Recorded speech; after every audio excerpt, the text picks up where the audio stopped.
дәреті жоқ адамға Құранды «Аузу биллахи минаш-шайтанир-раджим» деген сияқты Құр'ани Каримді дәреті жоқ адамдарға дауыстап оқи беру проблема емес. Бірақ құрмет ретінде Құр'ани Каримді, кітапты дәретсіз ұстама дейді. Дәретсіз ұстауға болмайды. Ал ғұсылы жоқ адамға Құранды ұстауға да болмайды. Құранды дауыстап оқуға да болмайды. Оқымаңдар дейді. Жүніп адамға да.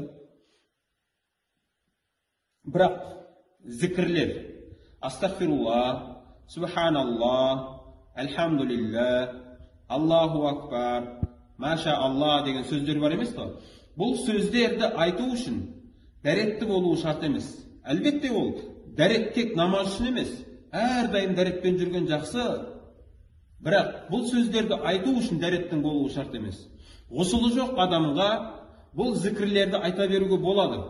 Ла илаха иллалла, Мухаммаду Расулулла. Бұл калима шахадатты да айта беруге болады. Мына сөздерді де дұға ретінде. Мысалы, Құр'ани Каримнің аяты. Раббана атина фид дуния хасана, ва фил ахирати хасана, ва қина азабан нар. Бұл Құр'ани Карим аяты.